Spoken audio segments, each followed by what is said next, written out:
Allora, siamo arrivati all'ultima tranche. No, c'è un intervento della parola. Da dove viene? Portogruaro, direi. Cane, vengo da Portogruaro. Sì.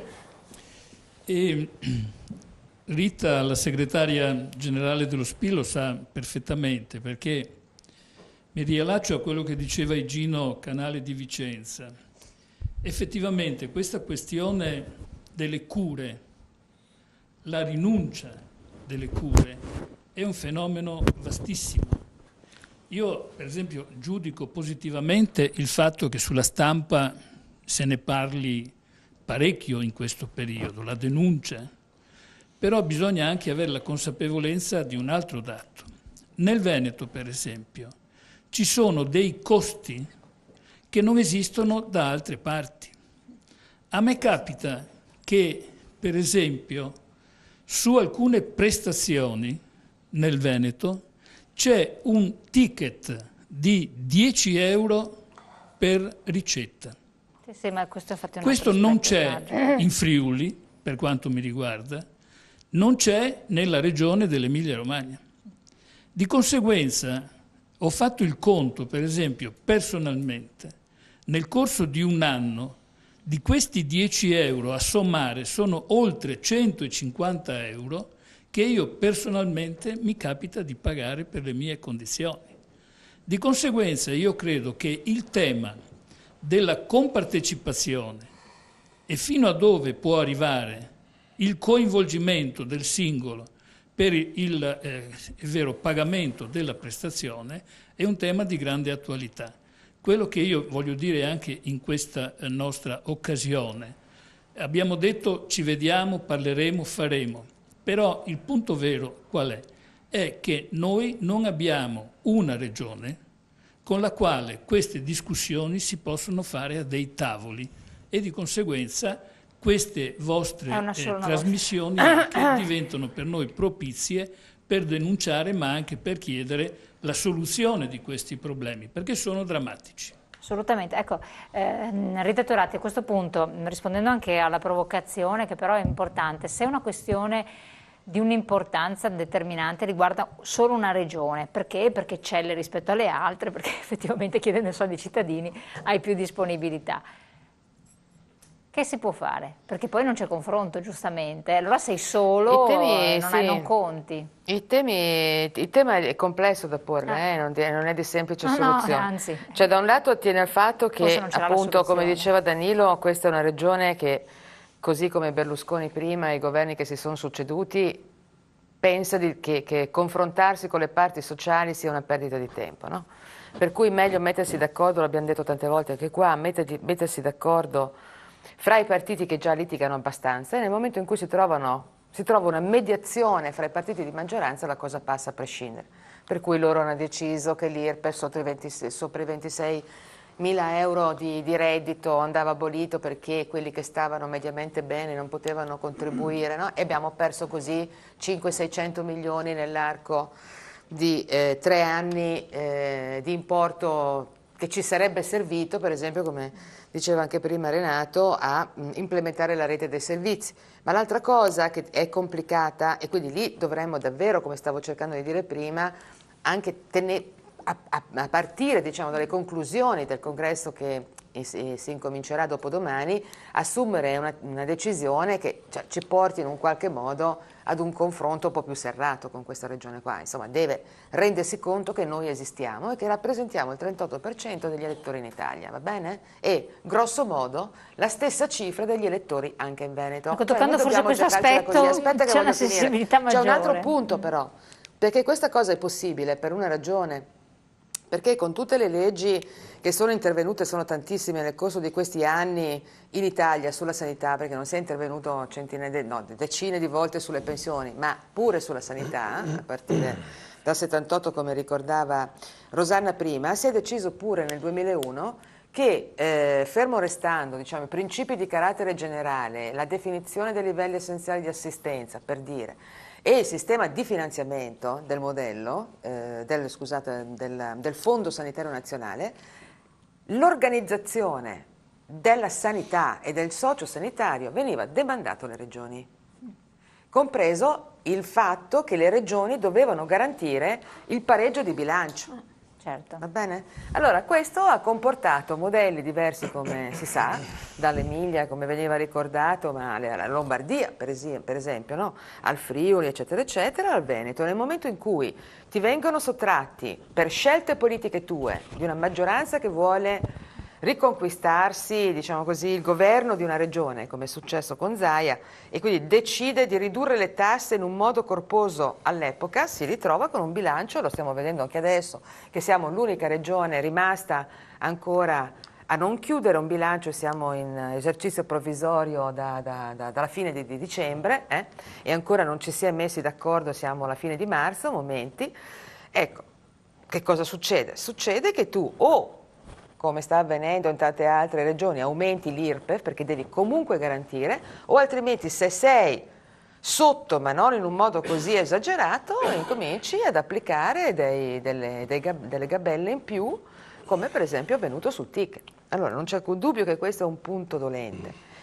E torno a dire, una delle cose su cui dovremmo fortemente riflettere, perché penso che appunto ne valga davvero, insomma, della credibilità anche di un'organizzazione importante come la nostra, che vanta un livello di rappresentatività forte anche in un Veneto, insomma, che rispetto alla sinistra e alla CGIL in generale non è poi così tanto accogliente, no? Possiamo dirlo qui in trasmissione? Ecco. Eppure abbiamo quasi 210.000 iscritti, mi pare un dato assolutamente importante. E dovremo riflettere su come agire questa nostra forza, quali azioni mettere in campo, selezionare delle priorità e provare davvero ad orientare le scelte istituzionali a partire da questa regione certamente, ma far mobilitare, come diceva anche Daniela prima, anche i sindaci, perché non esiste che i sindaci e le forze politiche, insomma, no? Avete avuto un incontro con l'ANCI, per esempio, no, con rappresentanze, no, se non altro? No, siamo fermi. Sul versante regionale siamo fermi. Questo è il problema che abbiamo di fronte e nonostante appunto... Quindi non c'è manca il momento di incontro. No, ci sono stati tavoli tecnici, adesso non ci sono manco quelli. Adesso abbiamo chiesto attraverso i segretari generali CGIL e CISL-UIL di riaprire il confronto e che questo confronto venga governato direttamente da Zaia, perché il tema è che gli assessori sono in guerra fra loro, non si parlano, non si confrontano. Certo, c'è una guerra intestina anche all'interno delle forze politiche che regge questa maggioranza, che non si riesce a mettersi d'accordo, è la vicenda fatidica dei fondi per la non autosufficienza, che appunto Sernagiotto voleva usarli per fare delle cose, l'assessore alla sanità invece diceva no, e poi c'era il direttore generale alla sanità, l'uomo di Zaia, che dice no, attenzione, cioè, almeno i servizi vanno garantiti. No? Ecco, allora, di fronte a queste cose e al non controllo di come vengono spesi questi soldi, perché torniamo sempre a bomba, cioè è evidente che insomma il problema si fa pesante. Io non so se Zaia avrà la forza di davvero di aprire un tavolo che abbia un senso e se davvero questa cosa si aprirà. Io penso però che siccome non possiamo delegare solo l'organizzazione alle CGIL, mettiamola così, noi abbiamo una titolarità nostra, di pezzi nostri di contrattazione come pensionati, che appunto a partire dalla contrattazione sociale arriva agli altri livelli di confronto istituzionale. Questa cosa, da questo congresso, insomma io spero, mi auguro, io avanzerò delle proposte, ma insomma dovremmo decidere su cosa e come provare a riprendere questo filo unitario che si è interrotto fra i pensionati, e se questo non dovesse essere possibile, insomma, vediamo, ecco, noi ce la metteremo tutta, perché si è capito, credo, che quando non c'è unità fra le organizzazioni sindacali e quindi vince la controparte, siamo sempre tutti più deboli, no? Assolutamente, no, ma è importante fare il punto della situazione, cioè voi vi state muovendo in questo senso, il tempo è veramente giunto al termine. Io vorrei soltanto che voi ricordaste il prossimo congresso, che mi sembra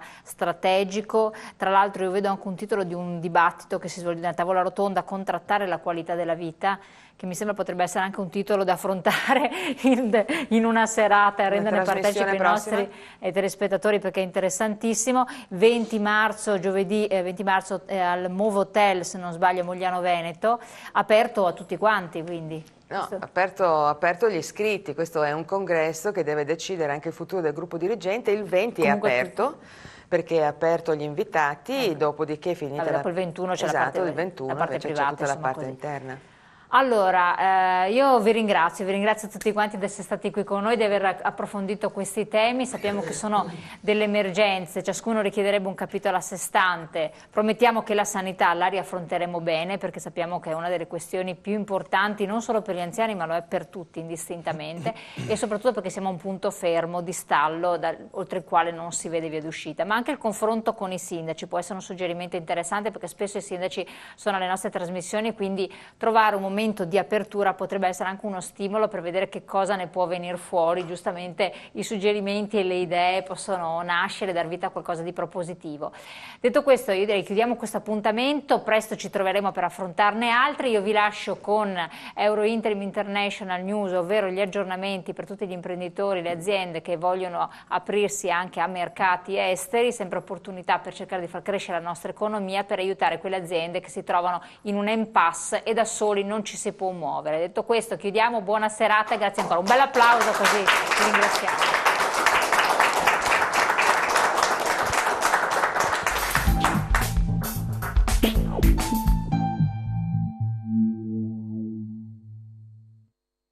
Euro Interim International. Vuoi vendere i tuoi prodotti all'estero ma non hai distributori validi? Vuoi costituire una società all'estero ma non sai come funziona la burocrazia in quel paese? Vuoi realizzare i tuoi progetti all'estero ma non hai un partner in loco? Euro Interim International, in collaborazione con partner locali, può aiutarti a fare tutto questo e non solo. Crediamo che il futuro sia nell'internazionalizzazione d'impresa. Siamo attualmente attivi nei seguenti paesi: Cina, India, Russia, Brasile, Cile, Vietnam, Turchia, Polonia, Serbia, Bulgaria, Romania, Moldavia.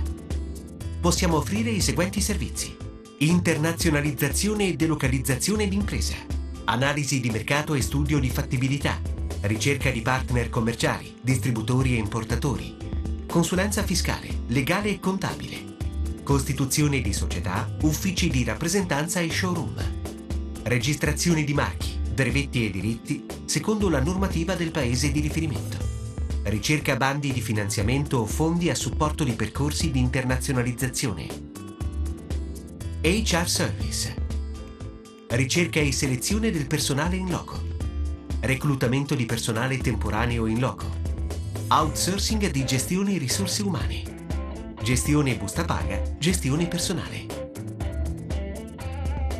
Euro Interim International.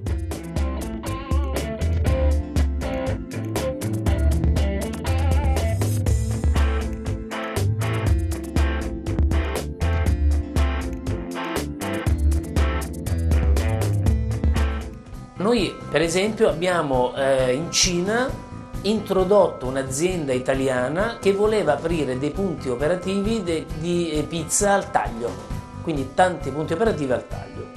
Siamo partiti con la ricerca della location, la location più adeguata, e abbiamo fatto un'analisi di quelli che erano gli aspetti normativi, la normativa esistente in Cina rispetto appunto alla realizzazione di questi punti operativi.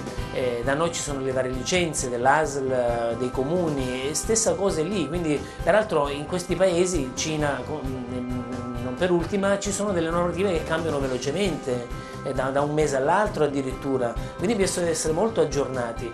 Abbiamo fatto quindi la ricerca dei macchinari da inserire in queste pizzerie, abbiamo ricercato il personale da inserire in queste strutture e addirittura abbiamo anche dato supporto per costituire una società in Cina e con un supporto quindi anche fiscale, quindi legale e fiscale per quanto riguarda tutti gli adempimenti che stanno dietro un'attività. Pacchetto completo abbiamo dato, i risultati sono interessanti.